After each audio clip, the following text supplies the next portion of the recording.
Paul McCartney and John Lennon's relationship continued to deteriorate even after the Beatles officially disbanded in 1970, but there was one particularly painful episode between them that came close to ending their friendship for good.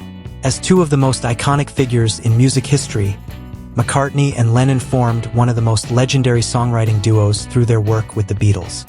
Unfortunately, their powerful creative connection couldn't survive the band's dramatic breakup. Their arguments, particularly over money and the group's future direction, became more intense in the final years. Beneath those surface-level disputes, however, was a growing emotional divide. McCartney began to feel increasingly pushed aside once Lennon grew closer to Yoko Ono. Following the band's split, tensions between McCartney and Lennon escalated further. Their once close bond gave way to hostility.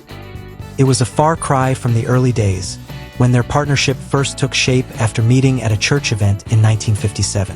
In the lyrics, 1956 to the present, McCartney reflected on how naturally they collaborated, each intuitively understanding how to help the other out of a creative block, constantly building on each other's ideas and pushing each other toward better songwriting. McCartney would later reflect that despite the pressures of fame, few things could compare to the joy of writing global hits alongside Lennon. Reflecting years later, McCartney expressed disbelief at having been Lennon's songwriting partner, seeing it as one of life's rare privileges. He spoke of the experience as something so significant that it alone could have made his life feel complete. Still, the harmony didn't last. Tensions flared over managerial decisions, creative control, and finances. Lennon's increasing involvement of Ono in the band's inner circle added strain, especially as he became less interested in collaborating with McCartney musically. Matters worsened when Lennon, feeling creatively restricted, decided to leave the band in September 1969, leaving its future uncertain. Although he was asked to keep Lennon's departure a secret, McCartney alluded to the band's end in a Q&A included with his debut solo album, McCartney. The situation escalated further when McCartney filed a lawsuit in London's High Court seeking to formally dissolve the group's business partnership. In the years that followed, Lennon publicly criticized McCartney, which hit especially hard. McCartney later admitted that Lennon's words were deeply painful, not just because of what was said, but because of who said them.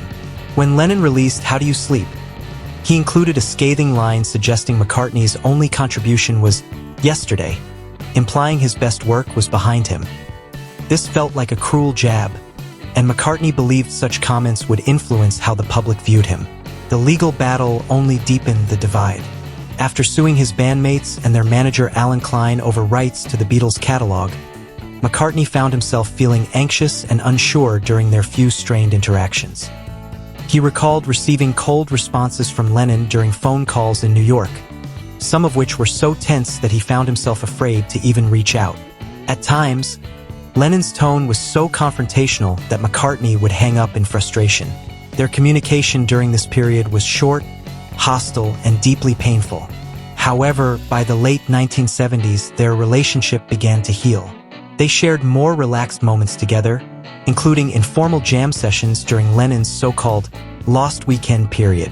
McCartney even played a part in helping Lennon and Ono reconcile.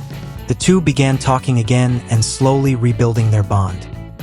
Tragically, just as their friendship seemed to be finding solid ground again, Lennon was murdered in 1980. Looking back, McCartney admitted the hurt he felt during their falling out was immense, especially because it played out so publicly. Still, he took comfort in knowing that, privately, they had made peace with one another before Lennon's life was cut short.